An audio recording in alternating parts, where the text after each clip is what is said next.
It's 11:59 at Radio Free America, and this is Uncle Sam with music and the truth until dawn. Right now, I got a few words for some of our brothers and sisters in the occupied zone. The chair is against the wall. The chair is against the wall. John has a long mustache. John has a long mustache. It's 12 o'clock, Americans, another day closer to victory. And for all of you out there on or behind the lines, this is your song.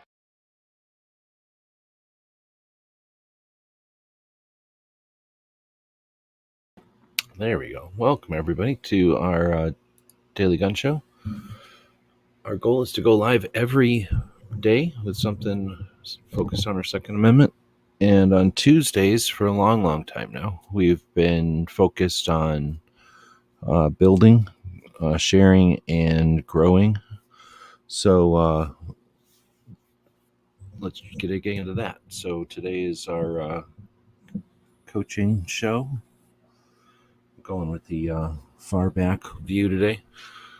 Apologize to everybody who's watching live, if anybody is, because I had scheduled this for a PM instead of an AM, so I had to switch it back this morning when I figured that out. And then just before the show, Puppy co-host didn't restart the computer and get all the mics working, so I realized that the speakers weren't working right before the show. Yeah, because of you.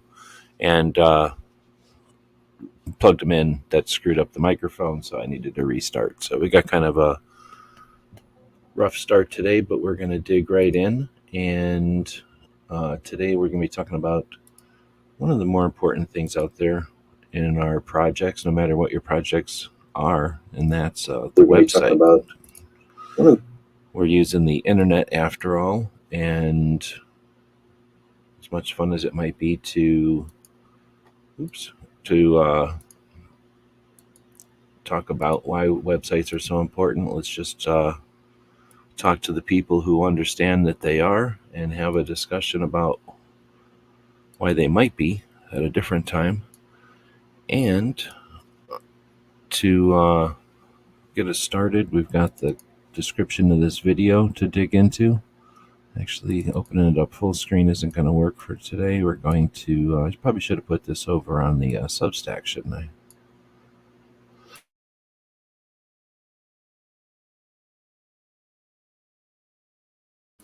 Oh man, had a sneezing fit there. So we'll open this thing up here. I get my bearings. Coughing's one thing, but sneezing, that really takes you out. You have to come back from sneezing. I'm allergic to the BS. All right, here we go. So we've got the topic for today, websites. Should we have a poll going? Oh man, I should have come up with some interesting polls. So we'll come up with something for a poll. First off, if you're out there joining us live, say hey. Gizzard is out there joining us from Kansas. Welcome. If you're not familiar with Gizzard's project, you can check that out on Fridays. The live portion of his show on Fridays. Does YouTube videos, Instagrams, and others, I'm sure. I'm sure you do stuff on the X besides the live stuff. I just don't really go to the X very often. And I'm really not subscribed to anybody on the X from recently. Oh, Night Strike's joining us. Welcome. Foss is out there. What was I about to do over here? I moved everything around. Oh, I was going to start a poll. So I need to open this up. Where am I going? I need to open up about 3 different windows here.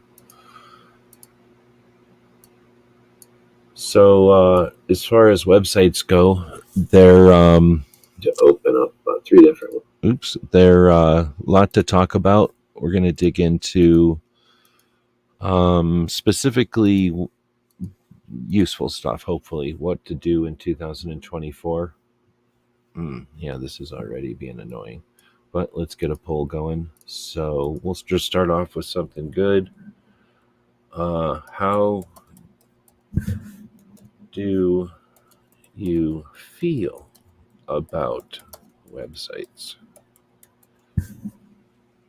Get a feel in the room.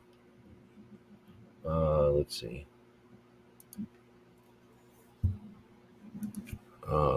Love, like,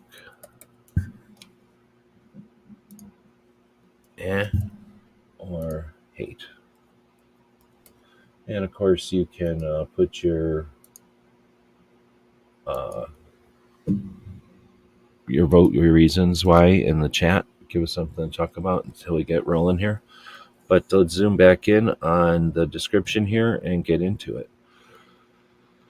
All right, so like I said, I'm a pretty big fan of websites. They've been around for a while, and most people aren't taking full advantage of what the possibilities are for sure. So we've got to be talking about the goal is to create a website that serves your target audience effectively while expanding your web development skill set.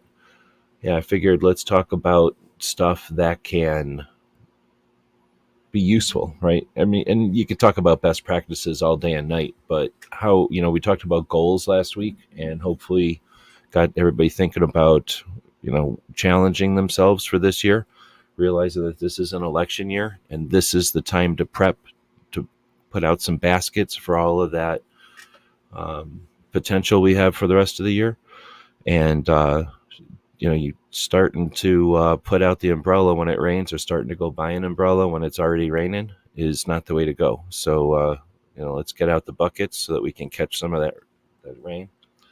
So creating a website that serves your target audience, yeah, that's kind of obvious, but effectively, that's a good part because lots of things can serve an audience, but what works for you and how much work you're going to put into it, right? And how do you get to that point? Well, by developing your skill set. So who's your audience of your website? Is it peers? Is it viewers? Is it learners? Is it clients? Is it businesses wanting to improve their websites and that kind of thing? Let's dig in. Snob is saying that how am I clicking on? I got this thing so large it's actually annoying. So I'm not doing this right today for some reason, or something happened to one of my screen resolutions maybe. But I think this is up on the screen right now. I guess if I were to drop the volume over here and go live, I could find that out. No, it's not on the screen. Oh, that's why I'm clicking on the wrong thing. That's why. So I wonder where the StreamYard went. Okay, that's a lot more normal. Okay. All right. No wonder I was just looking at the wrong thing. So again, thanks everybody for joining us live. Websites is something I'm really lacking on. At some point, I need to spend some time with mine. I mostly just let it sit around and do absolutely nothing. Right. A lot of people think of a site as maybe a billboard. Maybe that's a better topic I could have done for the poll, or maybe another topic I could have done on the community tab or something. Because once we talk about it here, people are going to have hopefully a different opinion of their sites. But let's dig into the outline. So we got evaluating websites, right? We're going to be prioritizing upgrades and mods. You can do stuff, but then problem is the double-edged sword is you can do unlimited amount of things. So what are you going to do that's useful?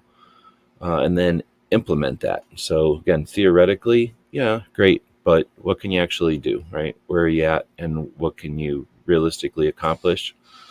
And then we'll take a look at some of these little side things at the end. Future proofing is listed in here also because that's also something that let's talk about up front. Nothing that you do is permanent, right? Like nothing. You can get in shape and then something can happen to you. You can just get in a slump. Other things come up and now you're not in shape anymore, right? You could be out of shape, but it's the opposite, right? You can work out for a bit, eat right, and boom, you're back in shape. So nothing's permanent. Your house could be a mess and you clean it up, right? You clean it up and you neglect it and it's a mess again. I mean, every place, this is the same thing with websites. So there's no magic. There's just a skill set and there's just an interest in keeping it going, right? So with that, hopefully obvious but realistic observation, let's dig into, what a website can do for you. So you want to identify some goals. What do you want your website to achieve, right? Is it there to for your audience, for the people that you're creating content for? Does it supplement your messages? Does your content? Does it organize your content? Does it index your content? Does it archive your content? Does it supplement your content? Are you talking about on your YouTube videos, and then the resources are on the website? And is that going to get a lot of traffic from that? Is that going to get a little bit of traffic? Is that something you have to pay for? Because nothing's free. So I want my website to supplement the information on my website, or on my videos, or my other, Instagram, whatever your content is. But is that going to generate a bunch of traffic? And the question there is that going to cost money? So if you send 10 people over, it's probably not going to, well, it's definitely not going to be a cost burden. If you send 10,000 people over, you might have to pay a little bit more for your server or for some portion of your web hosting. You send 10 million people over, that's 10 times the size of gun channels when it was large. So now you're talking real money, not just for the traffic, but in order to maintain something. That's a lot of, there's not moving parts on the internet, but potentially there are moving parts in any system. So, what are your goals? What's realistic objectives? What are your realistic, or at least perceived potential sizes and stuff? So all that kind of stuff gets in there as to what you want to achieve. Achieving success is great, but achieving, awareness is great, but, how do we get there? And what's that look like? So assessing strengths and weaknesses. Now we're talking about your current state right now, where your website is right now. Are you thinking about user experience? UAI, I think, or UAIA, but the user experience, UX, whatever you want to call it. I think it's technically changed over the years, and that's why I can't remember what the terms are anymore. What's that weighed against? Balanced with the design. A lot of people have, what's the word? Like they care about the design of their website a lot and really worried about that. And it's awesome. You can definitely care about that. That's sort of like caring about the beginning intro to your video. So a lot of people really care about that intro to their video. Oh, that's their first impression. It's the first thing people see. But a lot of people fast forward past it. A lot of people get sick of it after 6 times. A lot of people loathe it after 30 times. So what seems like a no-brainer, you must put some kind of intro to your video consistently. Some people get to be sick of that. So you're never going to please everybody. There's not very many people cheering for any design element either, unless it's like a team or a political thing or something. Nobody says, oh, left justification. Awesome. Look at the way they use center justification with a sans serif font. Yay. Nobody cares about this stuff. Some people prefer things, but then guess what? You'll have that same person who prefers something want a dark version of it at night when they're looking at it, maybe in bed next to their other, right? Like nobody's consistent and the internet isn't consistent. So that design thing, when we talk about websites, it's been a thing since the beginning of time. And, if there's some way to get around that, let me know. But again, wherever your strengths and weaknesses are, when you're putting your design in there, be aware of your design, but don't be hindered by your design constraints. The content, I think content is key. Other people might disagree. It'd be awesome to have conversations where we bring a round table of people together on these. And if anybody's interested in doing that in the future, let me know. We could do one later in the day on the topics we talk about in the morning or something. But, this doesn't need to be a lecture necessarily. But it is early in the day to bring a bunch of people in for a conversation now. Of course, if you're listening to this as a podcast, it's not such a big deal. But people that are joining us at for me, it's 10 in the morning or whatever it is, 11 in the morning. Again, it would be interesting to talk about some of these decisions or choices, and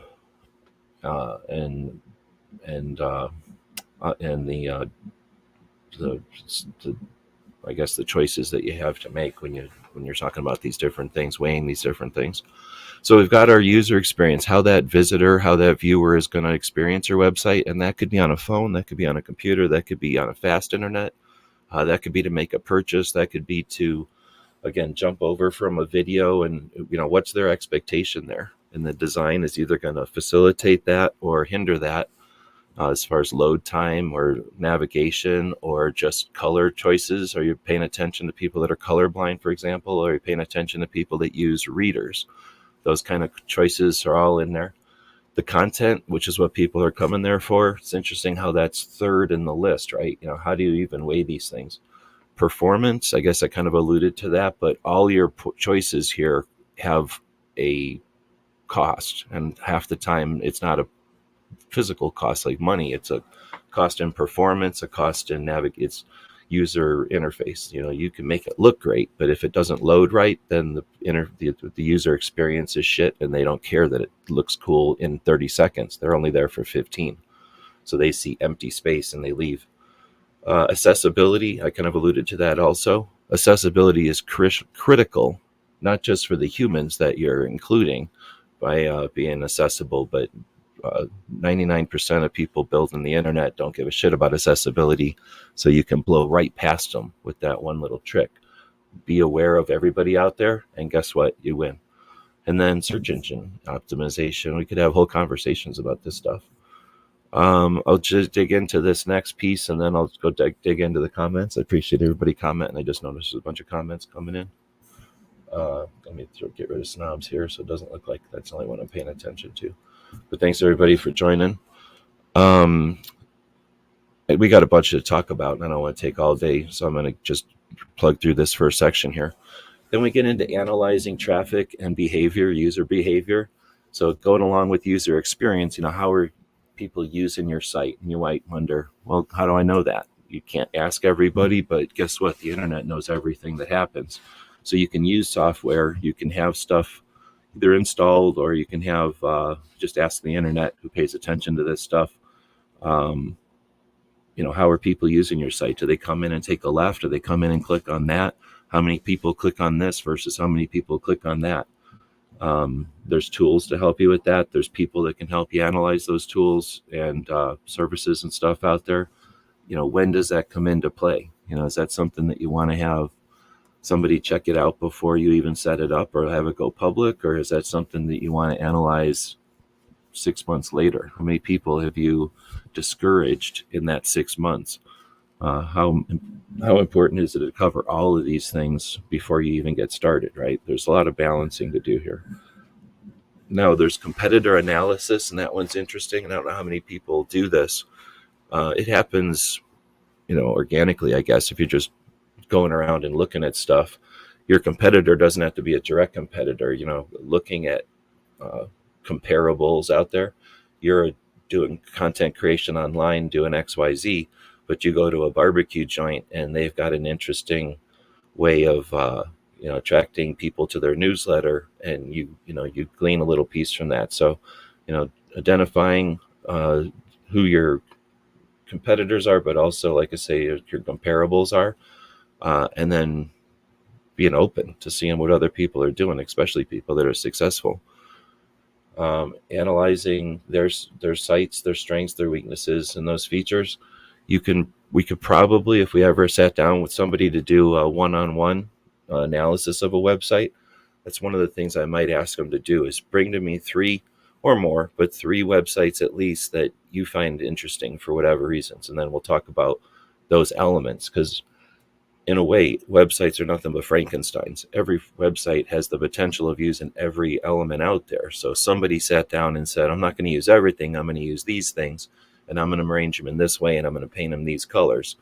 And that either works or it doesn't. So you can create something that uses the same colors, but with different elements, the same colors, the same elements, but different functionality, and attempt to recreate. But, is that always the way to go? No, but I'm trying to explain, there's a lot to get into with that, but analyzing others, not just competitors, but just others doing their thing out there, is one of the reasons it can be a double-edged sword. There's a lot to learn, but there's a lot to filter out, I guess. Find inspiration and opportunities to differentiate yourself. I don't know how you do that. I mean, that's something that we can talk about, but I guess I don't know what that one is supposed to. I think you have to come up with that one yourself a little bit. So going back to Snob's first one there, yeah, like I say, I understand that one. A lot of people know it's an obligatory thing to have, and they might get into some effort of figuring it out. But how much time do you put on something that doesn't have immediate return? There's usually, unless you have something set up on your website to ring a bell every time somebody clicks a button, and then you hear that bell ringing all the time, you don't really know when people are on your website unless you're paying attention to analytics and then appreciating the rate of rate and volume of your traffic. So I guess I'll take a second here and slurp some coffee and say hey to the people jumping in. So looks like Gizzard was the first one saying hey. Welcome. And then Night Strike from South Carolina.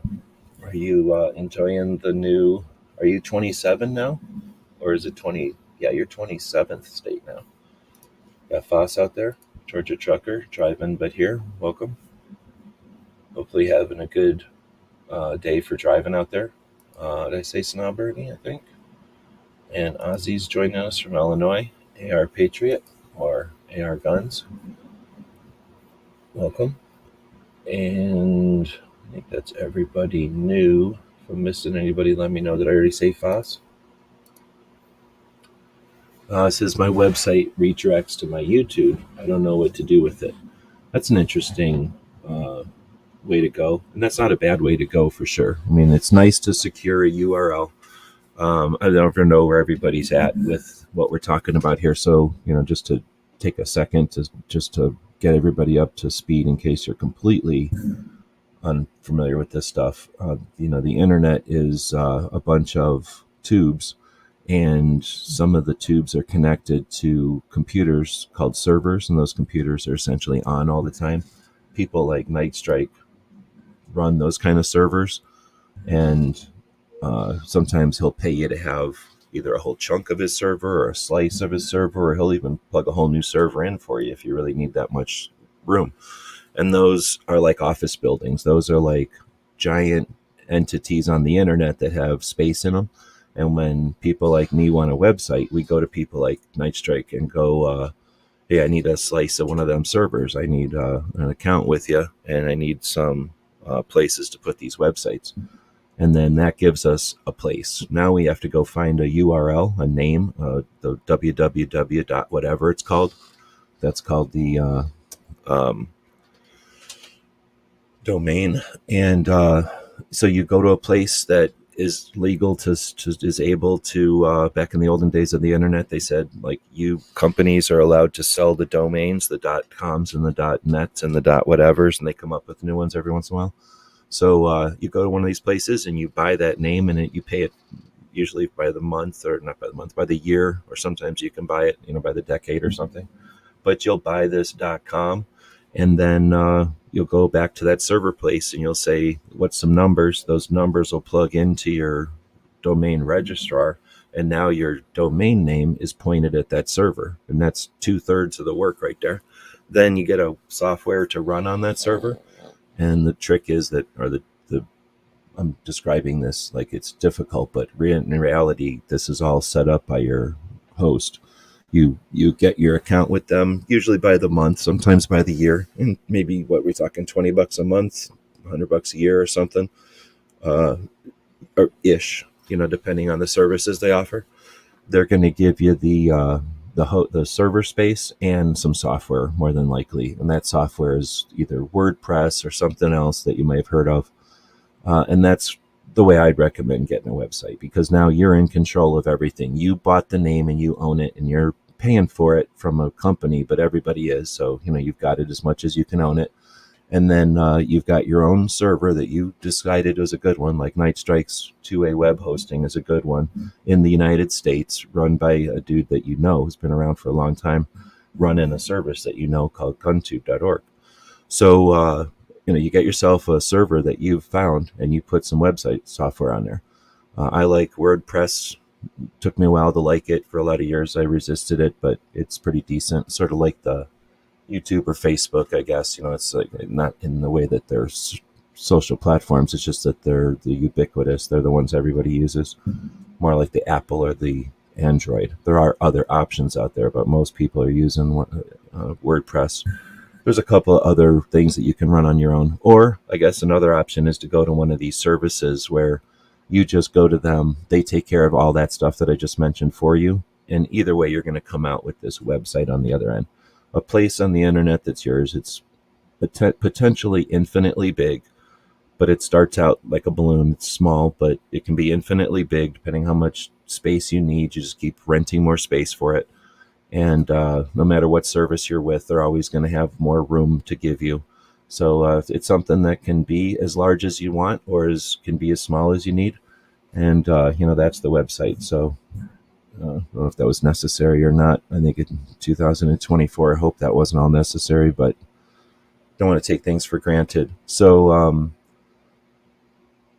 getting back to it, Foss was saying his website just directs to his YouTube. So he went and got the domain name, and I wanted to explain all that so that when I started talking about this, people weren't lost. Hopefully you're still with me.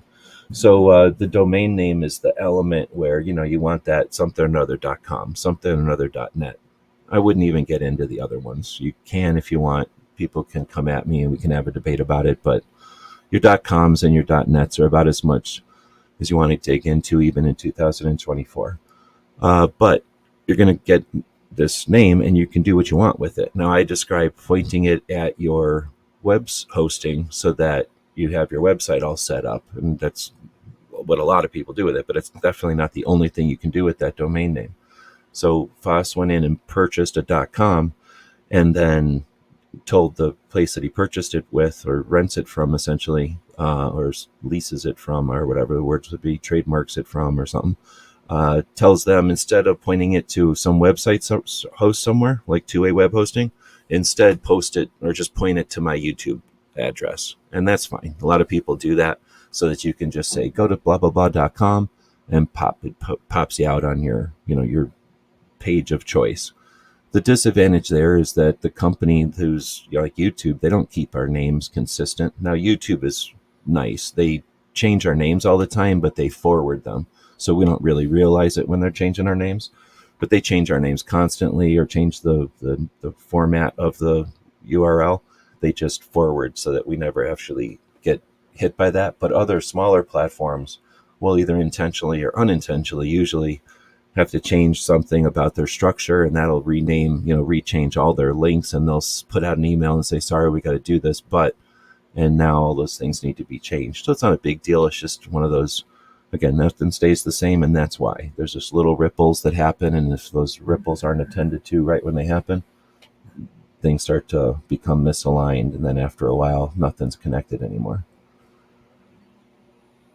All right, so otherwise, though, hopefully we'll talk a little bit about things today that will give you some ideas or at least some interests in something we can talk about more. All right, so I'm trying to go through after saying hey to everybody. I'm going to try to see if I can get the questions that have coming up in order. So Gizzard, I think, was the next one, saying, I've been working on my website, but still not sure the best way to organize it to be effective. That's a good question. We're about to get in. Well, we kind of talked about evaluation, and I think I talked a little bit more big picture there, not so much specific to layout or actual user experience or user navigation or anything. But there's lots of ways to do that, and one way would be, again, to look at what other people are doing or look what else is out there. Another way would be to go into your software itself, and I don't remember exactly what Gizzard is using, but let's just use WordPress as an example, but they're all like this. But if you went into your software, whatever the software is that you're building with, and just look at what options it gives you, and that can be overwhelming, but it's a good idea every once in a while to just be familiar with the tools in your shop. So it's like going in and opening drawers and seeing what tools you have, and then looking at what materials you have, and then deciding what to make. Instead of saying, I need to build a cuckoo clock, heading out to the shop and gathering the tools and materials to make a cuckoo clock. Every once in a while, you want to just look at your tools and look at your materials and decide what to make then. And that's one way to approach, not upgrades, but, updates to your website. changes or things that aren't necessarily called for or required, but things that, it's time to freshen things up or change things up. And that's are often done at a time of year when you choose, right? So do that when times are slow, do that when you've got the time to deal with an hiccup or an issue. Fun thing about websites is they break all the time, just like anything. But because there's a lot of moving pieces and most people aren't familiar with them, with the moving pieces, there's the potential for issues.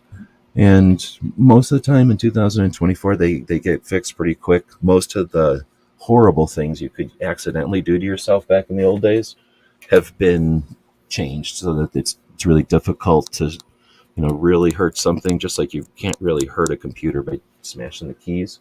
It's possible that you could accidentally hit a couple of keys and delete something, but for the most part, they've made computers, they've done things to sites and things to create backups and redundancies and things. So it's really hard to destroy them. But that being said, going in and moving, toggling some themes on and off to see what different themes offer. Sometimes a different layout can give you an idea of how to reorganize the site or how to reestablish a navigation layout. I guess I'm not using a good word for that, but a path for the users. Another option would be to go live and invite people in and talk about whatever it is that you want to talk about, site navigation, site tools, or the technology you've got on the site, what you might want to add to it.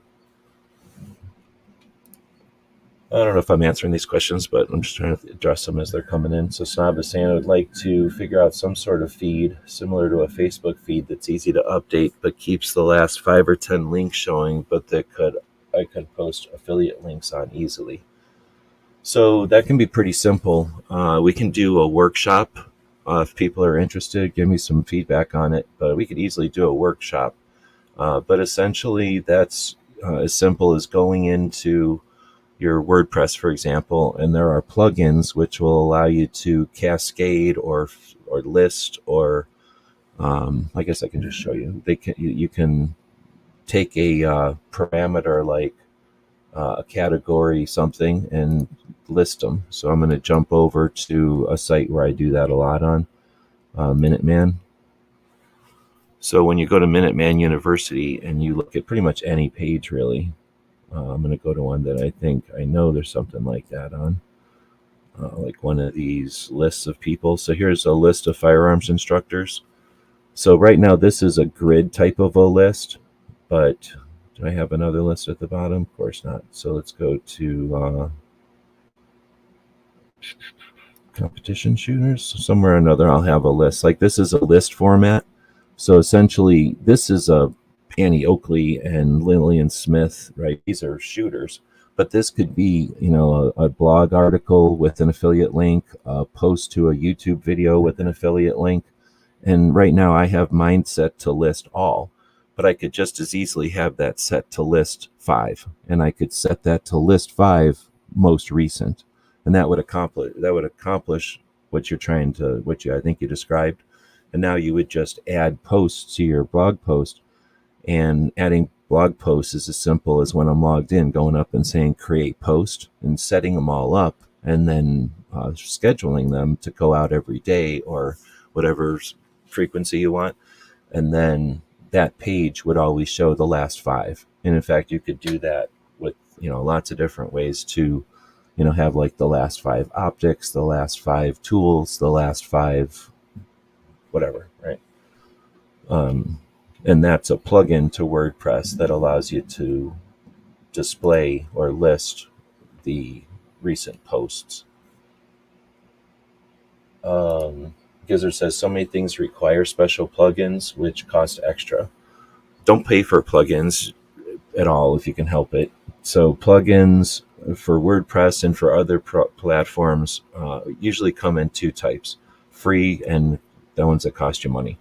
So the ones that cost you money are typically coming from a company that is in business doing it. So you can pay for it and know that it's going to work most of the time. Every once in a while, it's just some guy working out of his house, some lady, doing this as her side job or something, who understands enough WordPress to code it. and accomplish something. Probably somebody asked them, hey, can you make a calendar backwards or whatever? Can you make that thing upside down? And they figure out how to code it, and then they put it up there for $2 or whatever.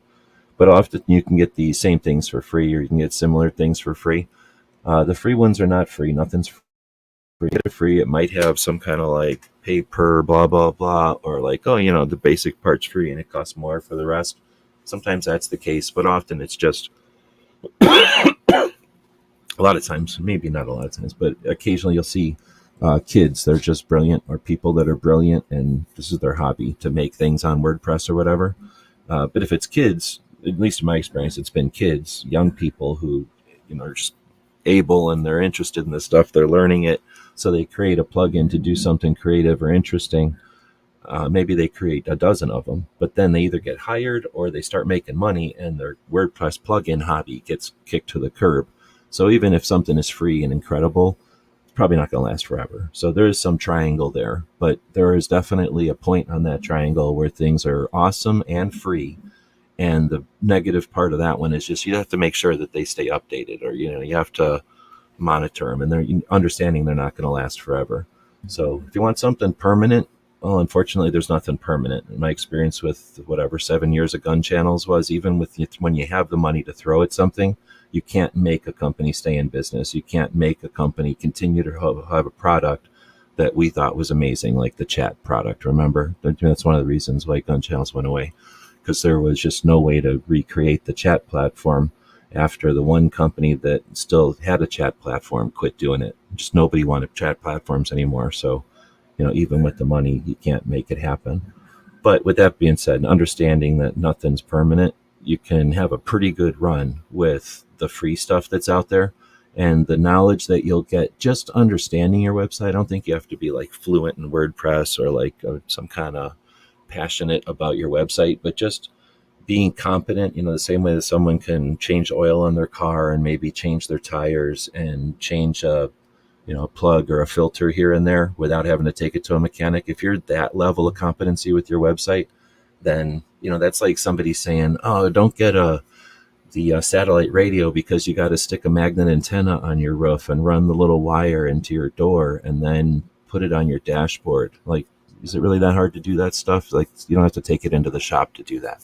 So some people are, but essentially that's what we're talking about. It's like, oh, uninstall a CB radio? You mean I really got to drill 2 screws into my dashboard somewhere to install this radio? I'm hesitant about that. So if, it's something like that, I think. If you're okay with DIY and you got that level of interest, then you can keep up with 99% of the stuff that's going to go bad on a website.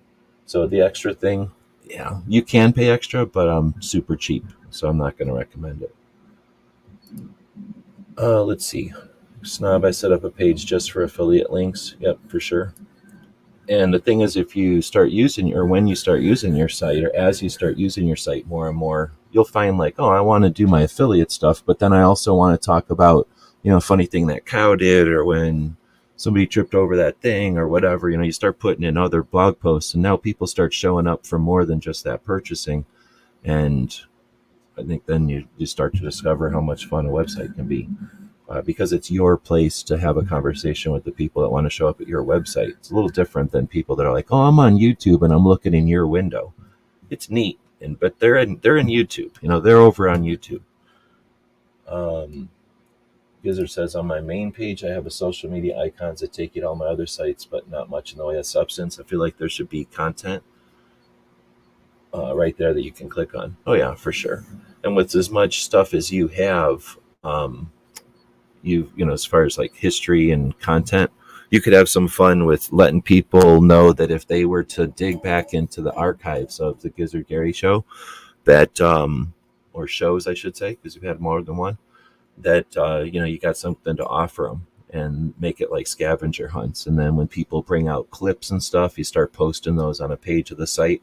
And then maybe you make a whole nother scavenger hunt once you've come up with that. But even if you just started posting the knife pictures and stuff, you'd create a whole nother facet of your website. People who maybe have no interest in watching a live show, but they could go watch a website that shows new knife pictures, 3 to 6 of them every week. You can have a lot of fun with that. Nightstrike is saying we should have a talk about websites and setting one up. Yeah, let's do that for sure.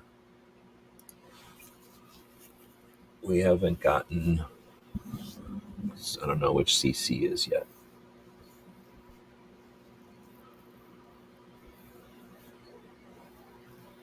Let's see. Both still up and running. 2A web designs. New site design is about done. All right, right on. Well, we'll do a thing whenever you want. Come on, and we'll do a conversation about 2A web hosting because you know me, I'm a big fan of the websites. Gizzard is saying I'm using a free version of WordPress right now. In order to add plugins, I have to upgrade to Creator, which is $250 a year. Yeah, go talk to Nightstrike, and we can figure this out. Gizzard is saying I noticed a lot of creators are using Linktree as a hub for social media and affiliate links. It's super easy to maintain. Yeah, but a lot of things are super easy. It doesn't make them good for you. The biggest problem, or Snob is saying the biggest problem is I use Wix and it can be easy, but it's also a pain in the butt. I'd like to get behind the control panel of Wix. It's been a number of years since I've had anybody that used Wix that gave me, the control panel to play with. It's WYSIWYG. What you see is what you get, which is neat. It's a little different than a lot of stuff, so it's kind of like being on Apple. You're just doing things. You're closing windows on the other side. Your mouse doesn't have a button. It's just they're different, but it's not that different. Just a matter of getting behind the wheel and taking a look at it. But I know that they try to make a lot of things easy for you, which can be a little bit frustrating for people that are used to doing it themselves, or at least having the choices to, use their own knife and fork. Gizzard is saying ideally I'd have blocks that would show the last 5 YouTube releases, another one that shows my last 5. Yep, that's definitely easier. And WordPress has got so many options for that type of stuff. I always would tell clients when I was building websites for people, again, give me like 3 examples of something you dig, like what you like, what you think your customers or your viewers or whatever are going to like, usually customers are going to like, and I'll make that happen. And it was, anything's possible. You can, in other words, whatever you come up with, it's just like Legos, or it's like an erector set.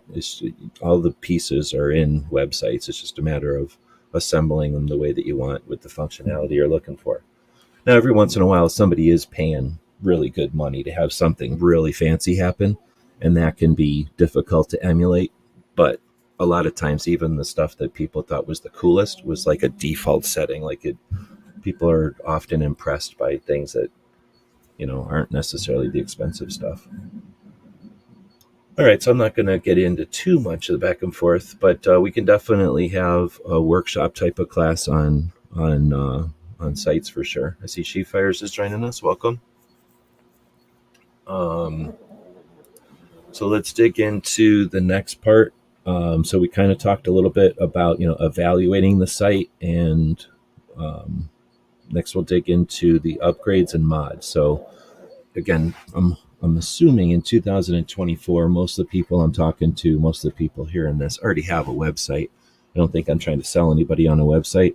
Now, you may or may not be, just talking to the people here, may or may not be utilizing it the same as everybody else. So let's talk about ways to, take advantage of what you got, utilize your resources.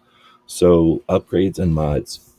It says focus on user needs. What will directly improve your user experience and achieve your goals?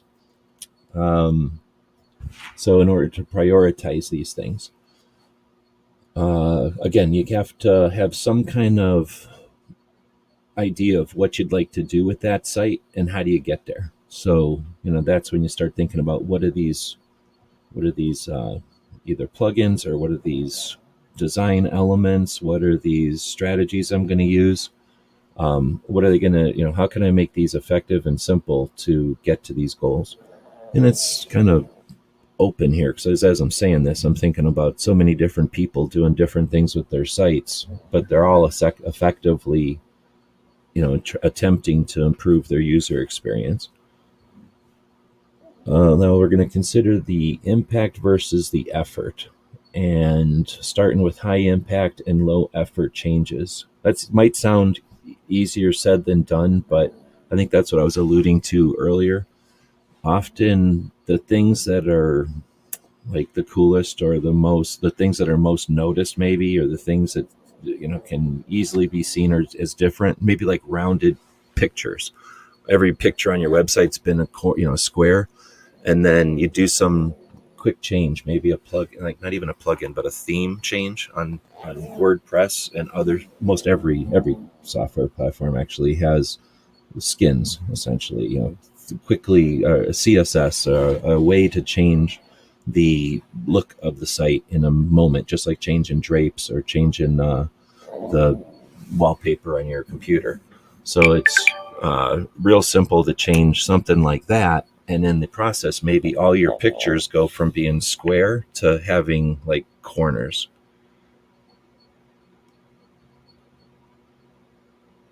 Oh, that's nice, right? Right. And that change, even if too much doesn't change besides that change might give that site a different look or something, or just give the user experience, just a little bit different look. And that's a super low impact change, no cost. It's just going in and finding a different template. Now, at the same time, that's a positive benefit of changing out a template. I'm going to have to turn a commercial on. I just realized my one fan is squeaking really loud. My neighbors are probably freaking out. But often you can do something to change. Let's say you're trying to change those corners on those images, and you find a template that can do that, but now your font changed.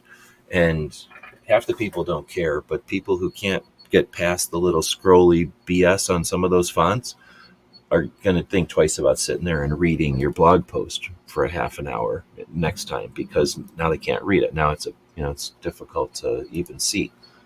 I do have to take a second here and run a quick commercial for the store while I go turn off a fan here. Like I said, GearWebsites.com is your source for firearms-based playing cards and books. We also have mugs, shirts, and posters with designs that we've made live. Of course, we have patches. Every Friday is Free Patch Friday. We appreciate your support. Thank you for shopping at GearWebsites.com.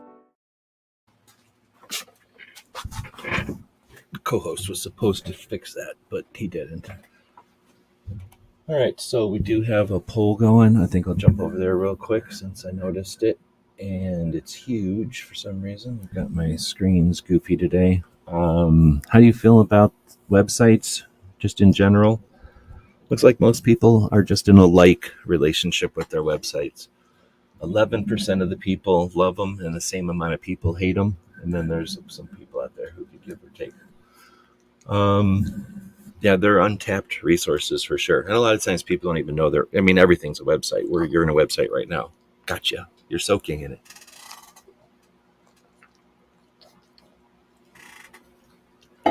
No matter where you are. Psych. Even apps are websites. They just act like apps. Going back to Artak is out there. Welcome. I think the last one I'm saying is I never used blog posts on mine. I've tried doing that in the past. I never kept up with it. You can have things feed. I think what Snob was kind of talking about there, or what Snob's first question was there, I thought at first that's what he was asking. So, for example, you can have a thing set up to look at your YouTube and suck whatever your recent YouTube is and turn it into a blog post for you. And that's there's about 8 different ways to set that up for free. And maybe not all for free, but not 8 of them. But there's always a free way to do it, and there's always a couple of ways you can pay cheaply to have that happen. But that's one way to kind of automate some stuff. And when we're talking high impact, low effort, automation is a big one. There's also, let's not forget that websites aren't one way. I'm a big fan of this interactive nature of the internet. High impact, low effort change to a website could be some forms, doing polls and have an interaction there where people have an interest in voting or participating, and then coming back to see what the results were. Or, just like on the YouTube comment, what's it called, community tab, which is essentially a page on a website for people. It's just that it's on YouTube. They know what's up. They put it on their server, so people are spending time on their server, seeing their ads and getting accustomed to their community. But, you want to, I don't know, have you ever had a bunch of people that actually care about what you're doing? Or have you always had people that care about what's up with YouTube and they're looking in your window? When somebody comes to the mall and they're walking in your store, that's different than when they drive to your store. There's a difference. So having nothing but social accounts, that's heck, having a bunch of stores in malls. You're making money. You're doing your thing. That's not the same as people getting in a car and driving to your store, getting in a parking lot and parking in your parking lot and walking into your store. And now you have your store, your parking lot. What's stopping you from having a car wash? What's stopping you from saying the people that park over here can park closer to the door because they're our best customers? What's stopping you from having a door for your best customers and a door for other people? It's your store. You can do whatever you want now. Try doing any of that on YouTube. Just saying. So let's keep working. Prioritize accessibility, performance, and mobile friendliness. These are non-negotiables. Seriously. And the thing is, most people that are going to talk to you about websites are going to gloss over these things because they're difficult. They're not easy. And I'm not aware of anything that's automating these. So, like I say, you've got to be that person who's willing to change their tires, change your oil, change a filter or plug once in a while. Oh, I got to change my, what is that thing? My throttle position sensor. I'm scared to do it. It looks like the Millennium Falcon, but it's like I got to pull off the air filter and stuff, which is no big deal, but I got to pull it all off. Then I got to reach back to wherever the throttle body is on a van, which is kind of up underneath the dashboard. So it's not that it's impossible to get at. It's just that I look like some kind of spelunker, reaching in for something I dropped down a crack in the mine or whatever. And in there with one hand, it's my right hand at least, I have to pull the Millennium Falcon out of the, off the throttle body and put the new one in there. And I got to do that. I did it once. It took me 16 minutes. I'm scared shitless to do it again because I know it's going to take me like 7 days if I drop that thing. But, you got to be willing to do that kind of stuff on your website.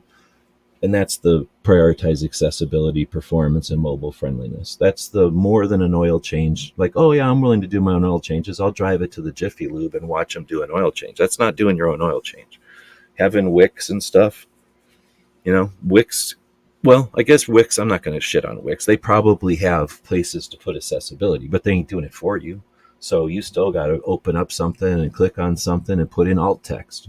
It's annoying. It's a good habit to get into. It's like brushing teeth or something. It's like changing oil on the car, right? If you get into that habit, your car lasts a lot longer. Your teeth are going to last a lot longer. Your website will last a lot longer. It'll do a lot better. That used to be like, hey, do it and you'll do better. Now you have to do it. Everybody else is paying somebody to do this stuff. It's $5 a session to have somebody in like Pakistan do stuff. Costs a little bit more for somebody in the Philippines. I have no idea. It probably costs, I don't know how many people are doing it in like English speaking countries, but most of the time you do this kind of work, you can just pay somebody. Well, back in the day, it was $5 a session. Not even like, who knows how many hours it took them to do it. You would just say, hey, I need these tasks done. Here's $5 per task. So this stuff is getting done by people. You can't just blow this stuff off, at least if you want to compete. Hopefully that's not above people's heads. There's just that's the stuff if you're an advanced level, you can see yourself in a, intermediate advanced level website. How's your accessibility, performance, and mobile friendliness? And what are you doing to determine that? Not paying attention to these and then being upset about your site performance is like, not changing your oil and being upset about your car's performance over time.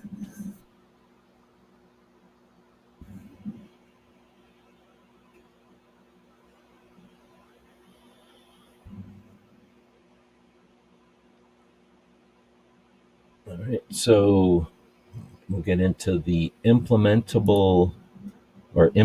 action steps. I'll dig into this and then we'll go back to comments. So that's how you're going to prioritize the upgrades and stuff. And then you get into, the elements that we kind of talked about before, and what is there to update. We're talking about updates. That's theoretical. What is there to update? So you've got optimizing your existing content. You can, you're allowed to change things. You can improve clarity, structure, and search engine optimization. If you're creating stuff for the internet as you talk, that's one thing. If you want to do it in correct English, that's another thing. And then there's search engines, the robots that pay attention to the internet. And again, understanding how they work today and not how they worked 6 years ago or 6 months ago is part of it. Paying attention to people who talk about this stuff is pretty much all you really need to pay attention to. And just make sure that you're not doing anything detrimental. So improving clarity, structure, and search engine optimization doesn't mean optimizing clarity, structure, and search engine optimization. It just means being aware of it and making sure that you're not deterring yourself. Again, there's people out there that are paying pennies on the dollar to have this work done for them by experts. If you're not at that point, we can talk about it. If you're at that point, you want to do that. I've used people in the past that, like I say, I used a guy in Pakistan to do art, but not tech stuff. But I've used people in the Philippines to do tech stuff before, and it's cheap. It doesn't cost much at all. I mean, it costs a lot if you have a lot to do. But if you really want to get stuff done, we can talk about it so that you can save yourself some time on Fiverr or whatever. But there's Fiverr and there's other sources out there for tech type of stuff where you can get personal assistants to help you with this stuff. And if you're at a point where it's getting to be too much for you, but you understand this is important, then get somebody who knows what they're doing and pay them for it. You don't have to pay somebody in the United States for that. And they don't need to speak English for them to do this. This is essentially keeping a machine running, and that doesn't matter what language they speak. They'll speak English enough to understand how to do all these things that we're talking about. But going on from there, these are the things that, again, are going to optimize. They're going to help you. You don't have to be 100%. The people you're competing with may be at 100% though. So to be realistic about it, create engaging content, blog posts, videos, infographics, and interactive elements. Again, that doesn't mean you have to be the best blog post, the only video, the first video, the fanciest infographic or the most interactive elements. In fact, you can be another of any of those things. You can occasionally be the first, but really, who are you having conversations with online? The entire internet, or your friends, or somewhere in between there? So if you're creating content, blog posts, videos, infographics, and interactive elements for the people that you're engaging with and those people adjacent to them, then don't look at these as steps that have to be mastered or things that need to be accomplished 100% before you can get where you're at. We're talking about elements of improving content or modifying content. Focus on user intent.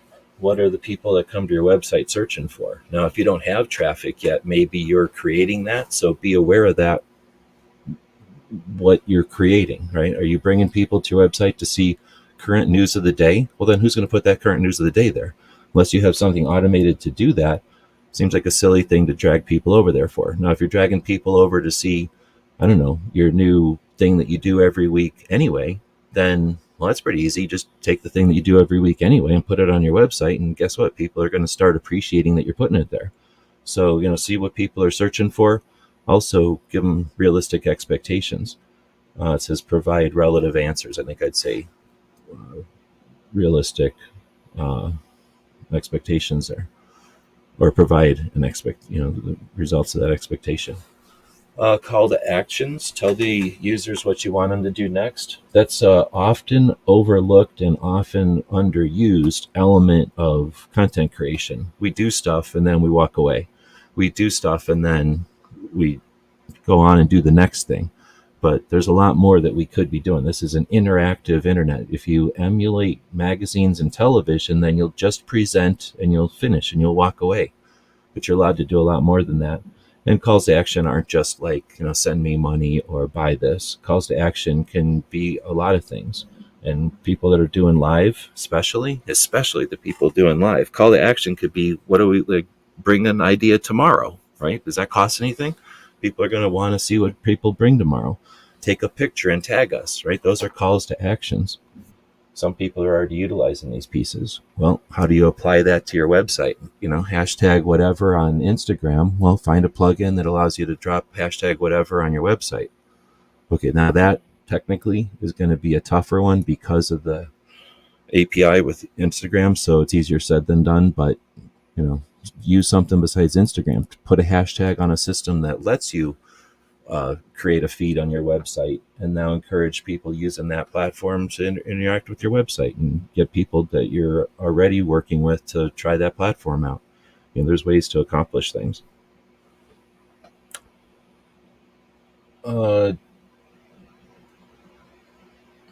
Yeah, it seems like a long time before I'm going to answer questions, but I think I'll be interrupting the flow here if I jump in and answer questions. So I am ignoring the questions right now. So if you're yelling at the monitor, I guess that's intentional right now so I can get through these.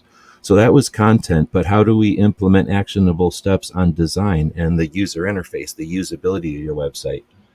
Often simplifying the navigation, right? And make it easier for people to find what they need. Trust me, I have sites that have massive, horrible navigation because I'm not always building stuff for the humans. In fact, there's a couple of my sites that are not built for humans. They're built to archive information for the spiders, for the internet that pays attention to this stuff. Especially when we had gun channels going, I was creating entities that were large on the internet. I already had large social platforms, but we were creating already had large websites, websites with authority, with like presence on the internet. And when you poke things from those, like when I pointed things from those, that has effect. So, building some stuff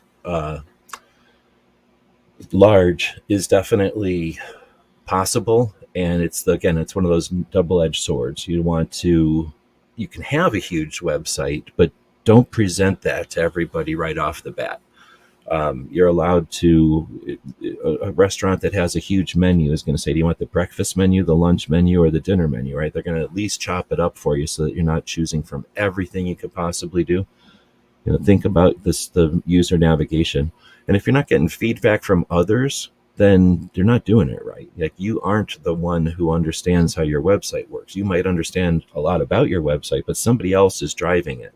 You're the one who built that car, but somebody else is driving it. So if you built that steering wheel and that dashboard horribly complicated, no one's going to want to drive it. So just because you built something somebody can drive, you've got to be talking to the people who do drive it. All right, that being said, it's easier said than done too, because you build something and you're like, oh, this is perfect. And then somebody comes along and says, I can't find the thing. And you're like, oh, you're an idiot. I don't like the blue color. Oh, you're wrong. So you've got to get past that. Hopefully you're doing that with your projects though too, right? Like, your social platforms are exactly the same. Like, oh, I can't find your videos. I don't like your playlist selection. If the other person's wrong for that, then you got to get past that. They're the ones using your channel. You built the channel, but they're using your channel. So clean and consistent design, that's different. There's people that like clutter, and they're not going to like a clean and consistent design. There's people that like a challenge. There's people that dig, a mess. So there's no win here, but being aware that most people dig clean. The internet, probably the robots can handle messy, but they dig clean. They dig a couple of 3 layers. They can handle layers of content. It says aesthetically pleasing and consistent across the site. Now, aesthetically pleasing, again, you can think everything's cool. You might like Star Trek, but somebody else likes Klingons or something. Like, there's always difference in tastes and whatever. Pick something, and maybe you pick something that a lot of other people like, but be prepared for the person who says your perfect aesthetic is shit. So deal with it. There's just too many people out there. If you want to build something for 10,000 people, then 7,000 people are only going to be kind of okay with it. It's okay, right? They're still there. Consistent across the site. Now, that one's a no-brainer. If you're not consistent across your site, if you don't have the same navigation everywhere, you're making it difficult for people. So I think what it looks like is an up for grabs. Making it consistent, I think that's pretty necessary. Let's see. So using high quality visuals, images, and videos that enhance the user's experience. Yeah, that's assuming a lot again. So not everybody's looking at your website first. And if you're using those images, they better have alt tags. You better be aware of the things that are not reading, that are just reading the internet. And that's not just people that aren't looking at the internet. That's all the robots that are reading the internet. Most of the internet is read, not looked at. Images and videos. The video part of that, I mean, it's 2024 and videos are pretty much everywhere, but don't assume.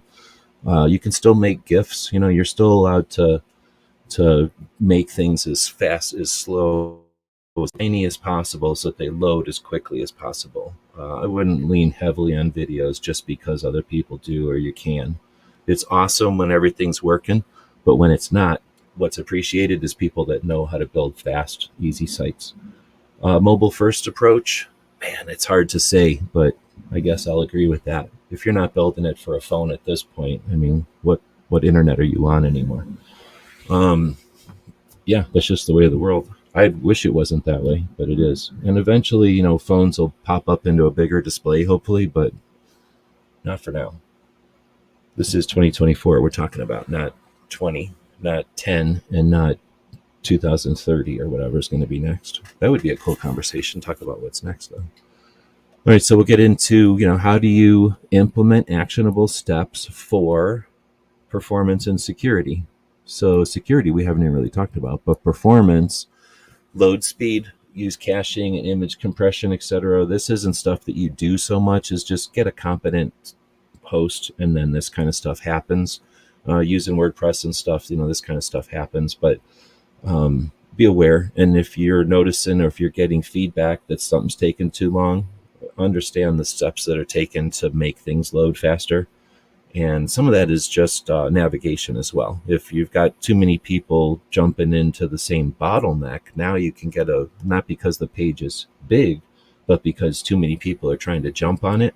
So, there's some amount of navigation that can cause slowdowns.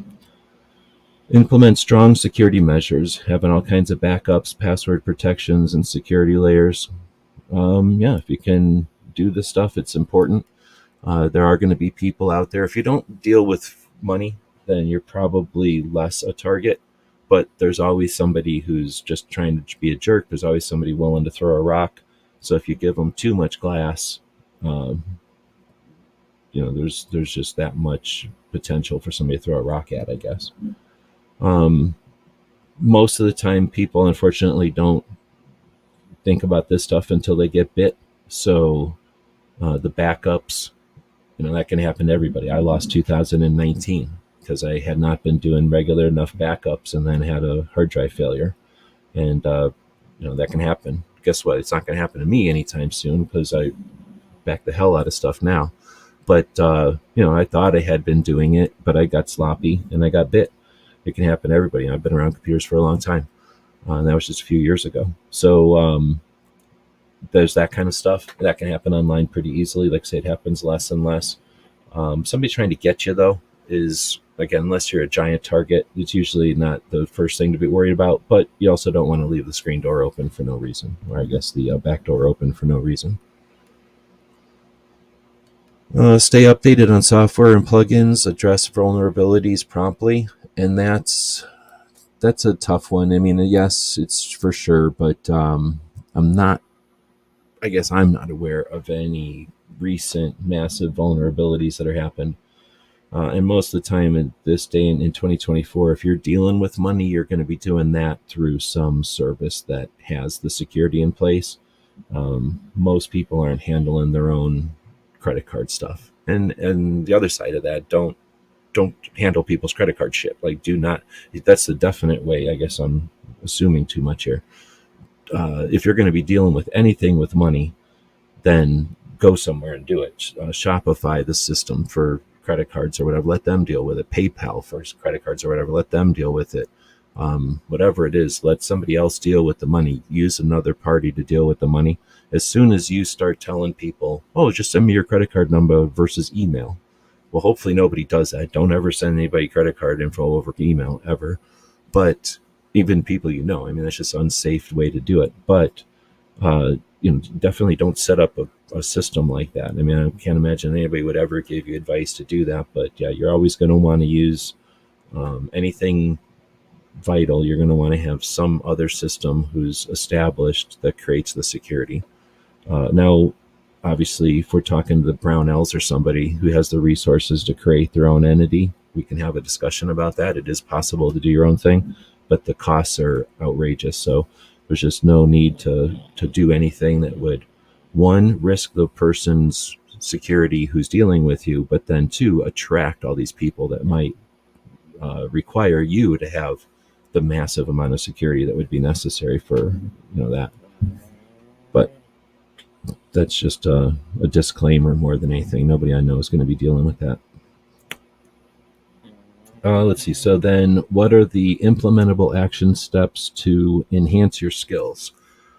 So we can do anything we want, but why not do things that take us towards bigger and better goals? In other words, you can spend 2024 learning how to do something dumb that doesn't have, any people, a fad that's dying. But you could also spend your time on a fad that has yet to be fully run out.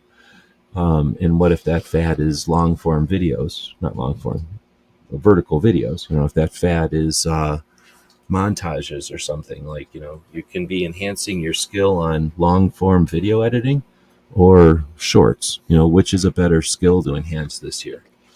So it says start small, choose one or two new skills to start or learn for each project. I would say maybe. I guess it depends on your time and your what's the word, appetite. Again, be realistic, I guess. But I'd say choose skills that are complementary. So if, for example, if you wanted to play with 3D printing, but you also wanted to do some 3D work on a computer, well, then use Blender, which is going to give you the skill set. Once you know Blender, you can export into 3D printed stuff or into 3D animations for your logos and stuff. So there are ways that you can accomplish lots of potential with one new skill set, or by learning one new technique, you can apply that to multiple places. Learning how to set up Google Office or whatever it's called, like the Google suite of free stuff that you get with email. Like, are you using your Google Forms and your Google Docs and your Google Sheets and everything else? Taking a couple of weeks to learn that. Number one, it's good to share. If you haven't done that, share your experience learning those kind of things so that others can learn about it. But once you've taken that step to learn Google Sheets or whatever it's called, Google Office or something, then you're going to have a whole new set of resources that are available on your phone and on your internet, and anytime you're on your computer, anytime you're on the internet, you'll have these things available to you without paying a lot of money for Microsoft or some other software. Most people don't even have an experience. If you've never experienced that, you have no idea how effective that can be when you're trying to do multiple projects. So how do you what's the actionable steps to enhance your skills? Online resources, tutorials, courses, communities, documentation. Tutorials, I think, is the big one. That's why they capitalized it and put it first. You've got so many YouTube channels that are working hard, doing a great job of educating, that you can get info on anything. There are courses out there you could pay for. I would highly recommend not doing that for websites. Definitely don't do that until you talk to everybody first, because you'll learn everything you need from the people or everything you learn in a course you'll learn from people for free. Just spend some time talking to people about stuff. And then communities, get in a community. We're going to be building a new one up with the Gun Channels for Creators, and being around people. There's plenty of communities. There's plenty of people that offer, share and offer insight out there. And talk to the communities you're already in. How many people do you know are content creators? Well, how about the people that that aren't content creators? How do you know they're not content creators? Did you specifically ask them already? I'd be surprised if you went to a club meeting or to some kind of work gathering or at school somewhere and you didn't find others who are content creators. They might not be in the same realm as you, but you might be able to talk about websites, even if one of you is talking about food and one of you is talking about motorcycles. You both have a website. You both have stuff you can talk about with social. So, you've got lots of resources in those communities. You might have somebody who's already challenged or done, mastered all the challenges of getting their e-commerce set up, their store set up.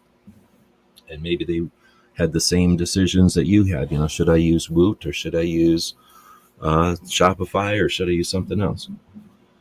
Then you got documentation, and pretty much everything out there has not just tutorials like people with videos or whatever talking about it, but you'll find forums. And hopefully everybody in 2024 is familiar with and fluent, or at least capable of using forums to gather info and to scrutinize, a forum immediately to find out if it's one that's worth, figuring it out. Like, you can go to a forum that's a bunch of auto mechanics and they bicker about, little details. But you can go to another forum where it's a bunch of shade tree mechanics and they're bickering about, should you tie it up with a chain, or should you tie it up with a nylon strap? Like, just maybe completely different things. I guess that's a dumb example, but maybe completely different ways of approaching a problem, where if you went to the mechanics, they'd all agree that this is the way to approach it. We just have differences on the tool we use. And now it's a lot less frustrating if you can get a bunch of experts that agree on something and then just have some minor differences. So again, that's the kind of stuff that documentation can help you. Once you kind of understand where to find things, that can save you a lot of time and hassle and move you on. Because again, we're trying to enhance skills here. Do you go out and memorize everything, or do you learn stuff enough to get it done and then move on, right? Like, you know your resources, know what you need to know, and know what you need to know to get by.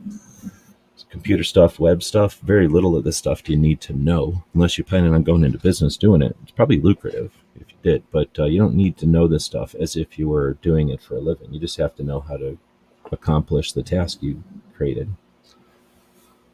Lastly, contribute to open source projects, learn from others, and showcase your skills. That's getting into it. I'm assuming nobody out there is getting into building stuff. If you are, let's talk, because it's been a while since I've attempted to build anything.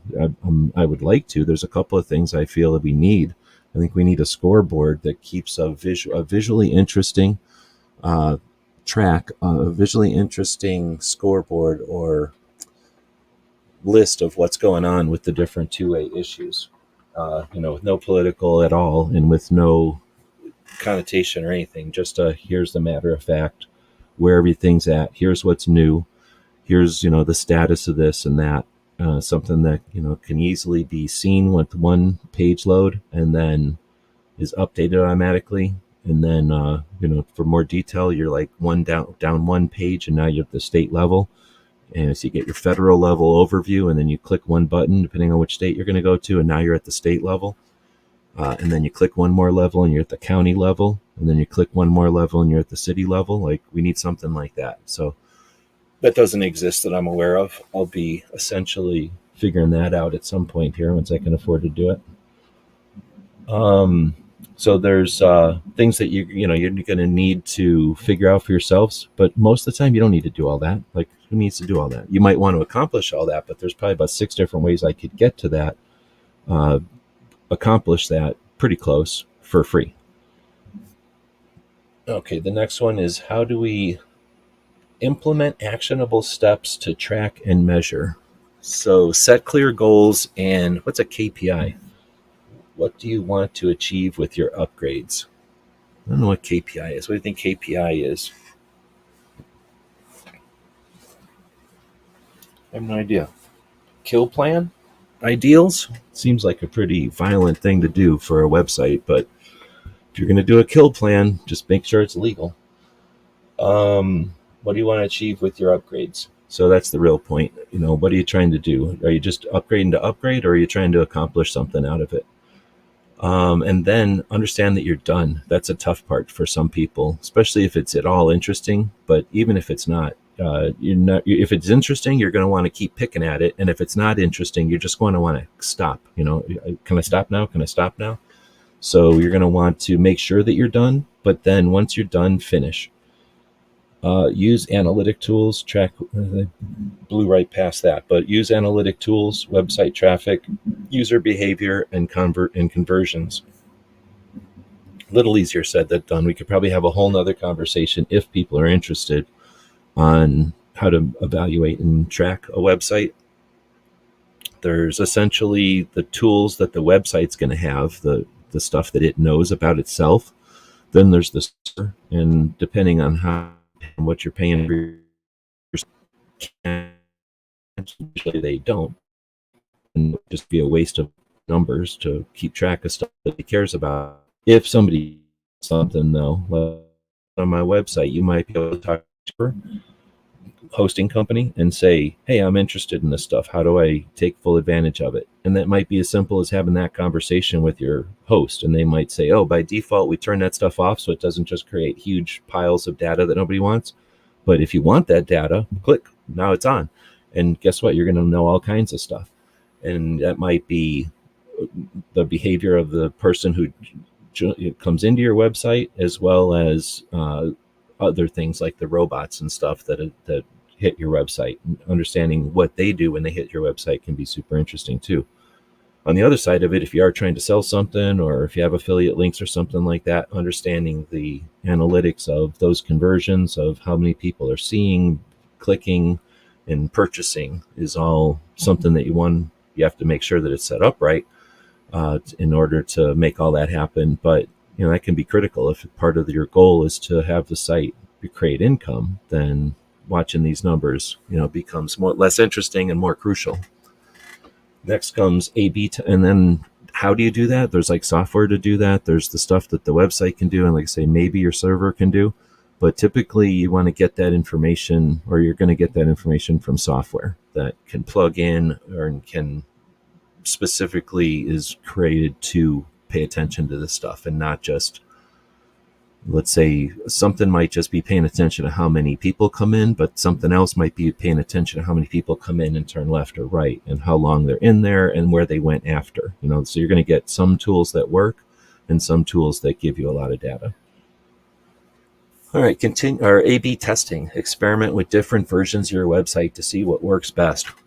Why do I have so many websites? Because of this. So this can be fun, and it can be a double-edged sword like anything. You can get way too much data this way, but you can also narrow in and just really run the internet like a instrument, like a finely tuned clock. That's so you never know, right? You never know. Well, I don't know. Well, if you don't know if blue is going to work or if red is going to work, you should know that red's not going to work, so it's a dumb color. Everybody likes blue. But you don't know, right? So you put up a red website, you put a blue website, and when the red website, nobody goes to it because it's lame, boom, now you did A/B testing. Are people going to like a good caliber, like 45 ACP? Are they going to like lame caliber, like 9mm? Boom, you do an A/B testing, you do it on 2 different websites, you wait 6 months, 100% established, everybody hates 9mm, everybody loves 45. Boom, you've done that experiment and you figured it out. Going forward, you've got it. Now, every once in a while, you're going to want to re-verify, but once you've got this concept down, and how do you do that? I don't know. How many websites you got? You can do it with different websites. You can do it with different options. Hey, do you want to go over here? Do you want to go over here? Welcome to our website. What do you want to do? This or that, right? A million different ways to do this concept, but try doing that on YouTube. You can. I'm not saying it's not possible, but again, these are people that are at the mall and they're looking in the window of your store. And since you got to compete with the window of the next store, you don't get a lot of options. So if you look weird and you're asking them questions when they look in, more than likely they're got the incentive to just keep walking. So while some of this stuff is possible on social platforms, you own your website. You can do what you want. And think of the future when you start figuring out what works. I'm just saying, people that have figured it out, do you think somebody came down and whispered it in their ear? Do you think they just tried once and figured it out? Or did, trial and error get them to where they got? You want to do your own trial and error, or do you want to have the trial and error just happen? Like A/B testing is pretty powerful stuff. continuous improvement, always update and optimize based on data and user feedback. I would suspect, at least in my experience, people that get into this and see some success and understand it, dig it, they just dig in and they get more interested in it. Now, there is definitely a point where it's no good anymore, and it's like anything, you can learn too much about it because it changes so much that you have learned too much. Now you know stuff that's useless and you're embedded in it, and it's going to be detrimental to you. So there is possible to learn too much of this stuff, but if you get into this and you want to chat about it, let's chat. I know very few people who geek out on this stuff and have an interest in what we're talking about. I can find a million people that geek out on this stuff, but they're talking about pizza places and lawyers and which type of some other garbage, not guns. All right, so I think the last one is going to be future proofing. So that's a bonus. We'll go ahead and jump back over to the questions. Where are we at with time? About an hour and a half, so it's a long one today. I have no idea. I probably should have left some sort of point or something. Let's see. Linktree, biggest problem is Wix. Let's see.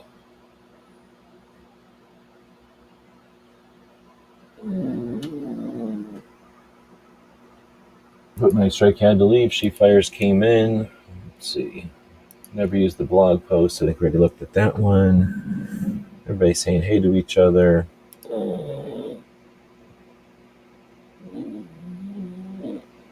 Let's see. This year, Plus started my project or my webpage on Wix. Right on. I haven't looked at it.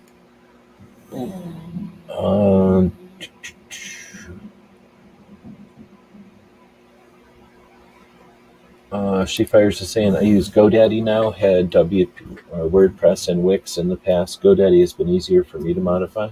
Oh, I'd definitely be interested in that. I guess I can turn that on anytime. I do all my domains through GoDaddy. I've used them since the 90s, so I've been a big fan of them. They're not always my best friends, but they've always been decent, and that actually have been really good. So I'm just saying they haven't always been amazing, but they've also been amazing over the years. Let's see. Because they're just saying, do people spend time going to websites anymore versus social media? Well, social media is a website, so yes and yes. So depends on what you want to call an audience. Like I guess I mentioned, you can go to the mall and get people that are shopping at the mall, and you can go to a super popular mall and hang out there, and you're always going to have, a booth or a spot at a very popular mall. And some people are going to have, what do they call the anchor locations, and some people are going to have, a nice spot in the mall, and some people are going to have a little tiny store here and there, and some people got a kiosk, and I guess, everybody's got their own thing, but you're at the mall and people are going to the mall. The websites give you that standalone location. Now, does every business need a standalone location? No. There's a lot of snow cone places. They don't need a standalone location. They're fine at the mall. A little jewelry thing or something. Let's see. The easiest thing I've done was add Artac is saying the easiest thing I've done was add auto-populate like Rumble and Gab, and it loads from their YouTube. Yeah, like I say, those things can be pretty neat. There's services out there that'll help you with that, and essentially that will create a feed. And now, for those folks that are checking your site out, they're going to have something new all the time. And aside from setting it up and monitoring it, that's a fact. It's a section of the site that you'll just kind of have on autopilot. I hate to say it, but the creators I follow, as a rule, never go to their webpage for anything. I don't care. That's the creators you follow, dude. That's not the internet. That's not everybody in the world. Most people don't have much more than a bio, maybe merch. That's because most people on the internet, most people on YouTube are following the example of TV shows and magazine articles. So they don't have much interest in doing anything else. unless it's to sell you a T-shirt or something like that. Artak is saying he says use my webpage to funnel people to the YouTube page, which I think a lot of people end up doing, especially people that are YouTube centric. Let's see. Street Fires is saying I used Wix a long time ago and it was limited. Probably has made enhancements. I'm sure. Wix is pretty popular, and I know some people that have used it over the years, and it looked clunky back in the day. Like the sites themselves looked a little clunky, but a lot of what you see is what you get. WYSIWYG sites are like that, but yeah, they've definitely pretty much constantly improved. So, like I said, I'd be interested to take a look behind the dashboard or behind the wheel of one of those sites again and check it out. I think the last time might have been 2 years ago, so I don't know how much it's improved since then. But I didn't really do much that time. I didn't really play too much. I was just helping somebody fix something. Let's see. I was also able to create an email address to align my website with these. I don't know email. Oh man, I didn't even think about that because I am not even thinking. But that's a great point, Sheepfires. Thank you. So we briefly chatted at the beginning just to kind of give everybody some orientation. That I'm assuming everybody understands this, but the .com part of it, the domain name that you buy from a registrar, like GoDaddy or Wix probably, or some of the others. I don't know if Wix is a registrar, but I'm sure you could buy a domain name from them. But that domain name is a something or other.com, right? Shefires.com, I guess. And whatever it is .com, you can put the www in front of it and have your website direct there. But the internet also has emails, and I totally forgot about that. So yeah, most of us use some kind of site, or what do you call it? Some kind of email service for free, and nothing's free. So we're either all of our emails are being read, or our habits and our interactions with other people are being monitored and exploited, essentially. That's why it's free. So either we're dealing with all that, plus we just look like somebody who's using somebody's free email if we're blah, blah, blah, gmail.com. Now, I personally do that. I don't really care. I guess I probably could care more. I do have other emails, but I use my Gmails more. But it's a great point. You can have, whatever it is .com, but you can have, somebody at, like info at something or another.com. You can have, I'm assuming, but most services you're going to use these days, I don't think they're going to care how many email addresses you set up. Back in the olden days, that used to be like, oh, you get 5 email addresses, or with the next plan, you get 10. Nowadays, I don't think they do that to you.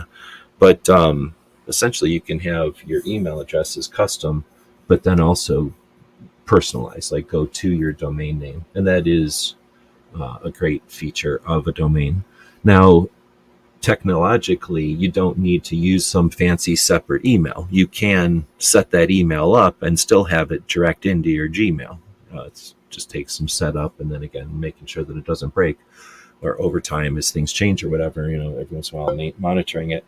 But you can still use your whatever email of choice and just forward your service into it, or kind of have your email client find that email for you. I mean, there's always exceptions, but in general, that's not a problem. So great point. Let's see. So you guys are, I don't know if I'm catching Artak and Gizzard in their own conversation there, so I might be mixing up some of my conversation with their conversation. Let's see. She Fires is saying, if your competition has a website, you need a website. The first thing I do when I search a company is look for their website first. Social media is secondary. Oh yeah, for sure. And it kind of depends, I guess. Again, if you're looking for somebody's, I saw a great video by so-and-so, you're not going to go to their website. You're going to go to YouTube, right? So for sure, it depends on what we're talking about. But in that case, yeah, most people are going to their search engine. That's most people's interface with the internet, is their search engine. And they're going to type in blah, blah, blah, blah, blah. Now, the search engines aren't stupid. So if you type in blah, blah, blah, and their biggest thing on the internet is Instagram, guess what the first thing is going to show up? It's Instagram. Now, they may have a website, but if it's not their biggest thing on the internet, then it's not going to show up first. But having that website show up in the list is handy. It is, I would say, Useful for sure. I'm going to go ahead and say crucial, but I'm sure people are going to fight me on that or come at me on that. But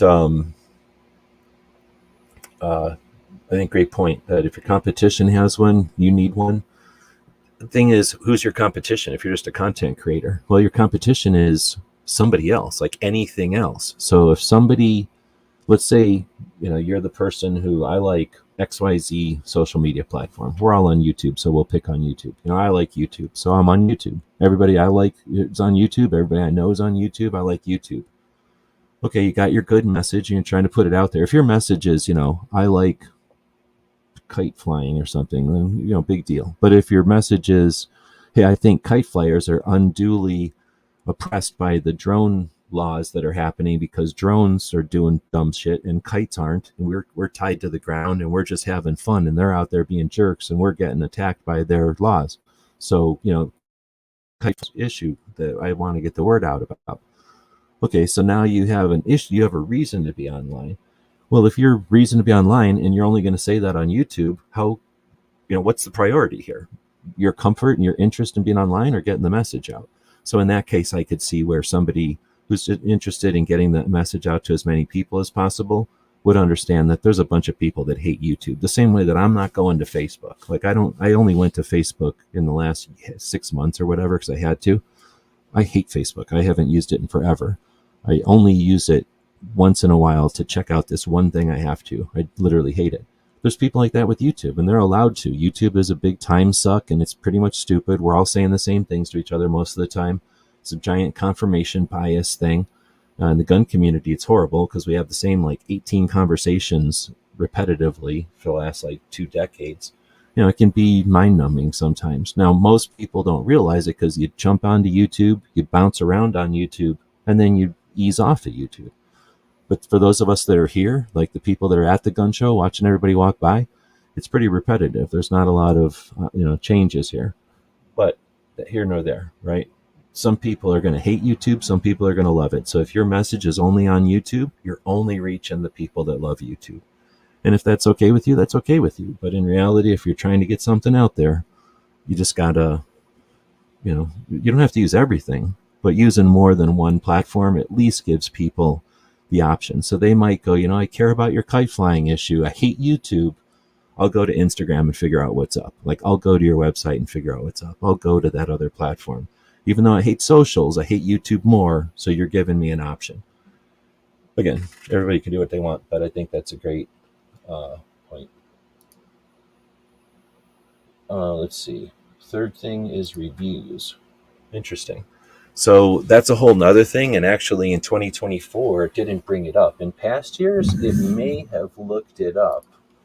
Or it may have showed up in the list here. But when RTAC says that the third thing is reviews, we haven't even talked too much about this, but it's a factor. And that's your Google Maps and your Vine. Wait, is it Vine? No, not Vine. No, is it called Vine? What are the reviews called? There's a reviews site. So there's some review sites that you can ignore to your peril, depending on if you're really trying to get the word out there or not. So especially if you've got a shop or if you've got a brick and mortar location, then being on Google Maps and having Google reviews, Yelp. That's what I was thinking of, not Vine, Yelp. Having Yelp reviews and stuff, all that can be some pretty interesting and pretty critical things. And in past years, I would say, I can't remember anymore, 16 to 18, those were hot. That you could have really capitalized on the web by getting into the review side of it. Nowadays, I think it's either been abused enough or it just became a fad and kind of fatted out. But I just don't think it's as hot as it was in the past. It's still relevant, though, and it's still definitely an angle. It's a strategy that many people don't pay attention to. Snob is saying, anytime you want, you can look at my Wix dashboard. Oh, I'd definitely like to, dude. Just to poke around, just see what kind of tools they give you over there. I guess I could probably watch a YouTube video on how to work it. It's just the same thing. WordPress, Gizzard is saying WordPress allows you to set up 5 redirects. You can set up emails under your domain and direct those to other addresses. Yeah, and when you have my constraints are less because so Gizzard buys his WordPress from WordPress, and then they take care of the hosting, I assume, and then his relationship that he's talking about is with the company WordPress. Well, I have a host, a server, and that server gives me software, and some of that software is WordPress. So I'm using like an open source version of the WordPress software. I don't even think it's open source technically, but whatever. I'm using a version, like a remote version of the WordPress software. And in my case, my email comes from my host. So essentially, it just means I can set up like a zillion emails if I want, or at least it's between me and my host. And my host says you can set up as many emails as you want because they know that most people don't set up more than a couple.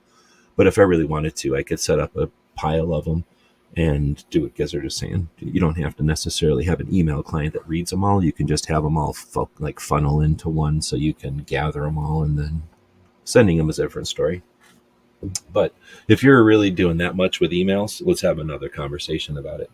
Emails are weak. They're a part of the internet. They're useful for some things. I think like text messages, eventually they'll be gone already. But we'll see. I mean, there are people that still text message out there. Or, I mean, not text message, like beepers. They're going to be gone at some point, like beepers are. Right now, they're kind of like text messages, I guess. I guess I'm going to quit reading because you guys are just talking about. Gizzard is saying, I think Google reviews has pretty much passed up Yelp. Most people know that Yelp reviews are largely fake. I don't know about that part of it, but yeah, I think that there's definitely like tastes or fads. I don't know what to call it. Like, people lose interest in platforms. And if Yelp was abused, then I'm sure people moved on from it. I just know that I see the Yelp stuff around, but I don't use it. I mean, I see like stickers when I go to stores, like, hey, give us a Yelp review and that kind of stuff.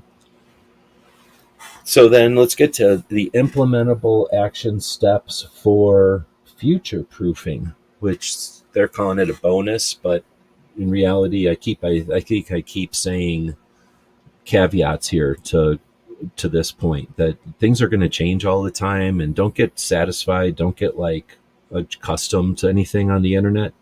You can if you want. You're just going to get frustrated because it's going to change, and now you're going to have to get accustomed to something new.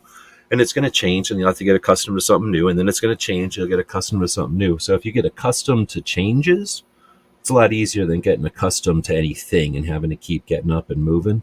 So with that in mind, stay informed about trends. Trends, you can't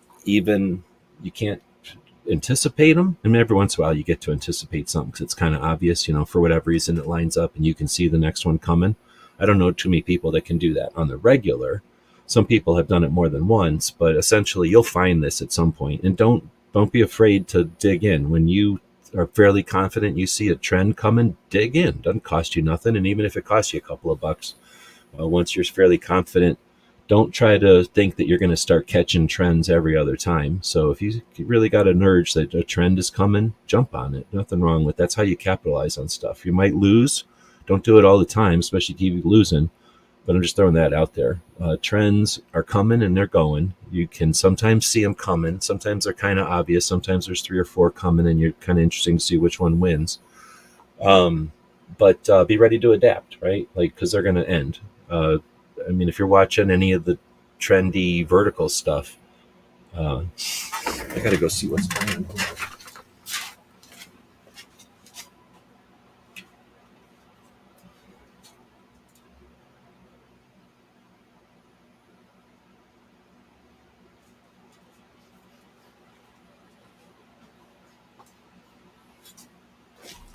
It's burning, Tuffy. Something's definitely burning, huh?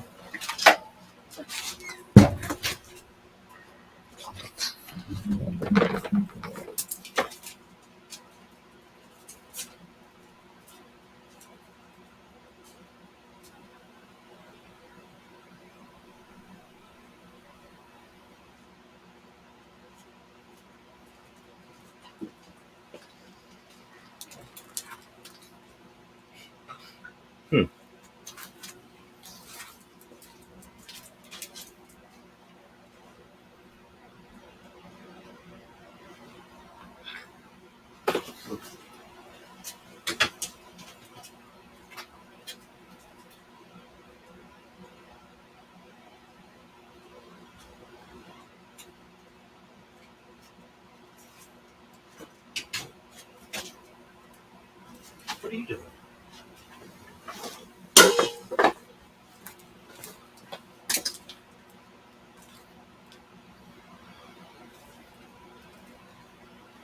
That's a bad dog. That's what a bad dog does right there. You're doing bad things right now. That's bad. Right in my life, too.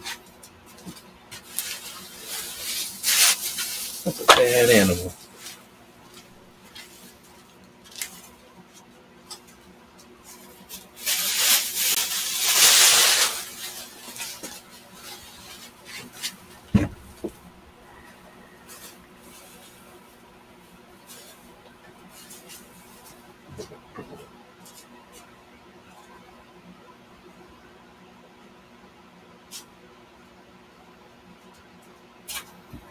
Where's Mella?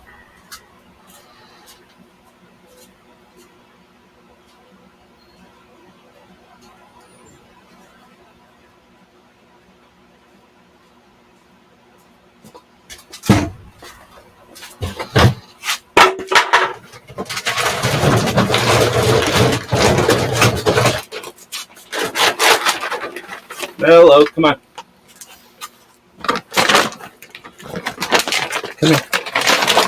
Come on. Come on here. Come on. You eating? Come on. Come on. Come in the house. Come here. Come on. You eating?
Well, that was fun, right in the middle of the show.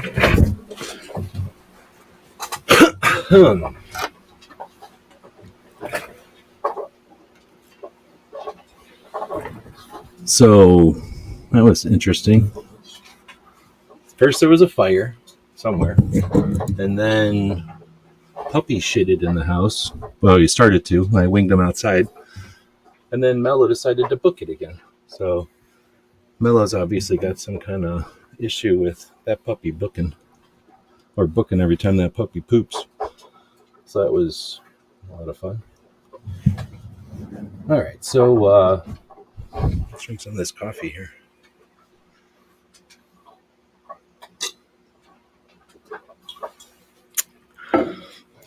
What's up with that, huh?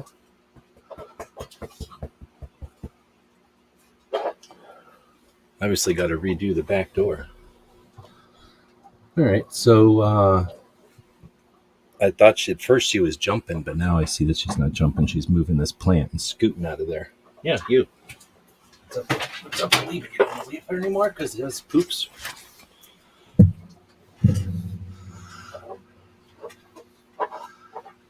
We have Mallow in the show. She never comes in the show.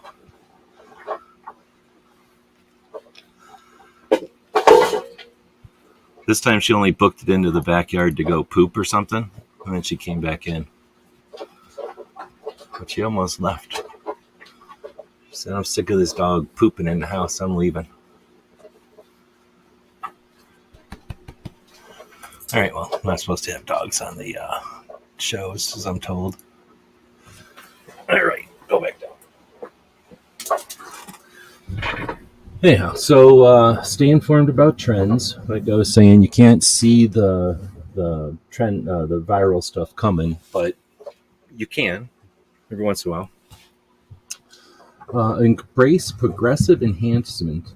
Ensure your website works for all users, regardless of tech. And that's one that's tough.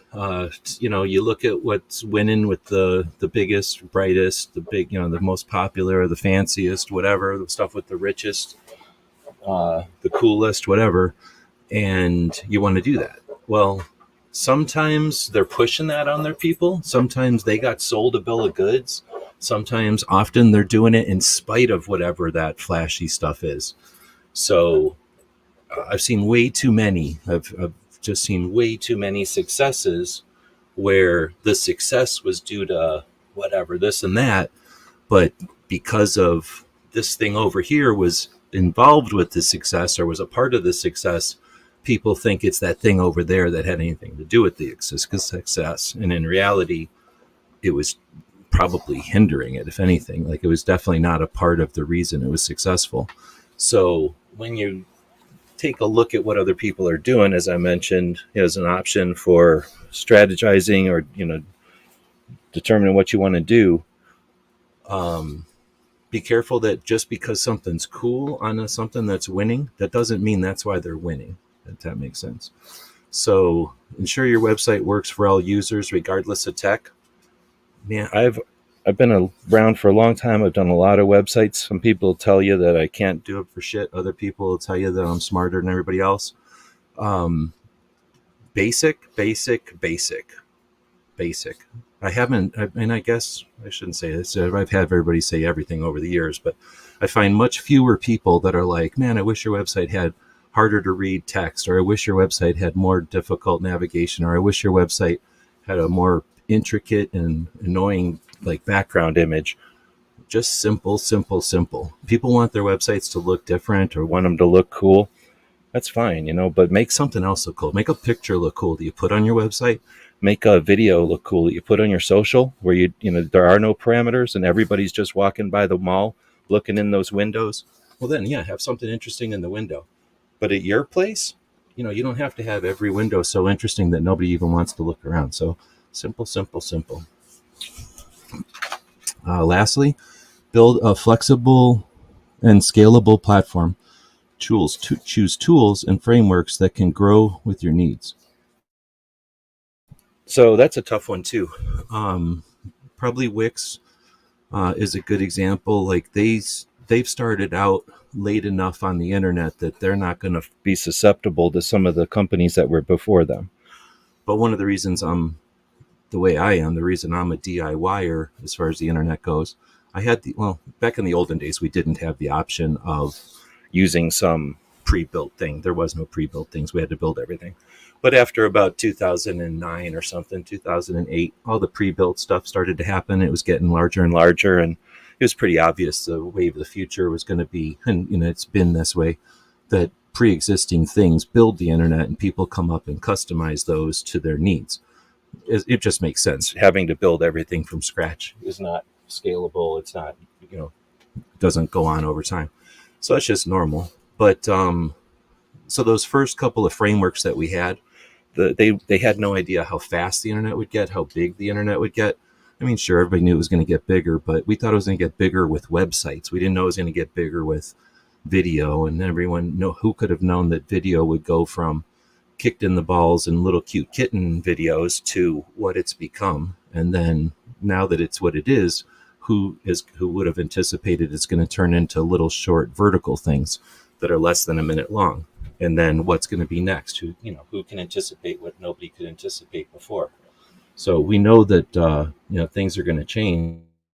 And because Wix was built at a time when people understood this concept already, I think it's got a little future proofing built into it, scalability wise, and I'm assuming flexibility wise, because they'll just add flexible things to it, or they'll add more and more components to it.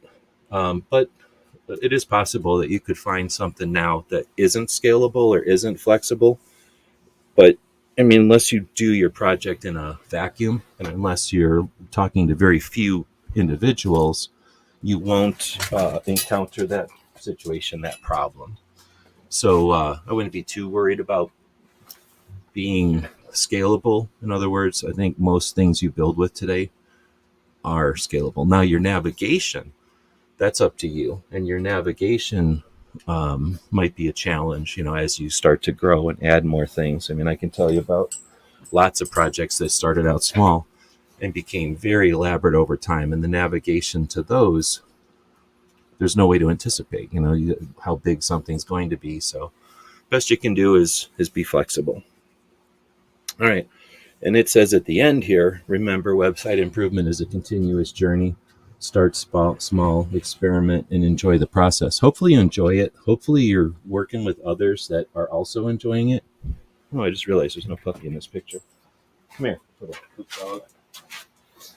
He got out of a yelling and a spanking and a clobbering because he was live. But he'll get all that when the show's over.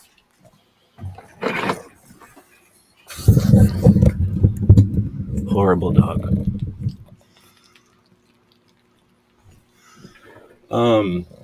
But like I said, hopefully you're enjoying it. If the website isn't something that you look forward to, and if it's something that you're interested in looking forward to, it doesn't have to be a burden. It doesn't have to be a challenge. Your website could be and should be just like your YouTube or your Instagram. Every once in a while, it's annoying because you have to do something. But for the most part, it should be a creative outlet and something that you're having fun by setting something up and seeing what happens, setting something up and seeing what happens. The best part about a website is you can take all of the best parts of your YouTube, all of the best parts of your other socials, and start putting them there. And then seeing what kind of audience, what kind of interaction you get with people who, they might have come from YouTube, but then they see what else you've got going on. They might have come from your reviews, but then see what other projects you've got going. They might have come from a guest spot you did on somebody's show and like the way you told a joke or, brought insight to something. And then they see all the content you're creating. So your website can be that hub that allows you to capitalize or make most use out of all of your endeavors out there. But like I say, hopefully it's a fun thing, and hopefully it's not something that's frustrating or not. I think like anything, once you've become familiar with it, it's less and less daunting, I guess. So that can be an element. But as the tasks become less difficult, like you don't have to research everything you want to do on the thing. Once you know, okay, I like to go in and change pages, and I know how to change pages. I like to go in and change navigation once in a while, add something new, and now I know how to do that. Well, then you spend 2 months or something doing that, and it becomes less of a task and more of just something you do in your interest. You do it because you're interested in seeing the results. It's something that it's a step that has to be done for those results, what you're really looking forward to. And because, again, if you're not paying attention to your analytics on the platform that you're using now, then maybe this isn't as appealing. But if you are paying attention to your analytics, wherever it is, YouTube or Instagram or whatever, the analytics that you can get on a website are just so much more elaborate, so much more interesting that, and because you're bringing people in, you can have like actual conversations with them. It can just be so much more useful. As I mentioned, the A/B testing, you can ask a bunch of people on YouTube, hey, what do you like better, blue or red? And again, it's a bunch of people at the mall. They may or may not have interest in you. They just see the question in front of them, and they might be funny, or they might whatever. Who knows what their level of interest is. It's a layer closer to focused on what you've got going on when you ask that question to a smaller group or maybe not even a smaller group, but a group that's actually intentionally at your project. So there's a lot to be. Well, I'm smelling that burning smell again. So it smells either like motors going out, which is what it really smells like, or maybe burnt rubber or plastic, like outside, and maybe because I got the fan going, I'm smelling it. But I think it's time to go walk around the house and make sure nothing's shorted out or on fire. So we'll do that. I'll whoop this little dog for being bad. Don't worry about that. That'll happen. And then we'll be back tomorrow with the Instagram show. And I haven't seen any new questions come in. Or actually, I've seen a couple from Gizzard. I'll go in here and check them out. But if you have any more questions or anything, I mean, I don't think this fire is imminent, so feel free to drop them in here. I'll jump in over to my YouTube to see if I can find out if Cape Gunworks has their thing set up, and it looks like they do. So I'll go in here. Now it's really bugging me. It really smells like burning rubber or something. Oh, you know what it might be? Somebody might be doing the streets or like that tar. Would they do that like 2 days after the rain? I guess they would. I guess it could be like somebody tarring their roof. And I guess a couple of days after a rain is when somebody's going to know that the roof needs tarring, right? Phew. It really smells though. I gotta go figure out what it is. Okay, so I got Toby's show in here. I'm going to recommend you go check that out. One of the reasons I do the show on Tuesdays in the afternoon like this, in the morning for me, is so that I can point you over to Cape Gunworks. They do the 2A Tuesday segment with Grace Curley. That's worth checking out. Wait, is it over already? Oh, damn. I guess I started this show too late. It's over already. So one of these days I'll get the times right. And I guess I'll wrap it up anyway. So, yeah, I'm distracted by like 3 different things going on right now. We'll wrap this up. We'll put this little dude right here. He pooped right over there. This little dude pooped right over there, not 10 minutes ago. And we'll throw up a quick commercial for the store. And we'll be back tomorrow. GearWebsites.com is your source for firearms-based playing cards and books. We also have mugs, shirts, and posters with designs that we've made live. Of course, we have patches. Every Friday is Free Patch Friday. We appreciate your support. Thank you for shopping at GearWebsites.com.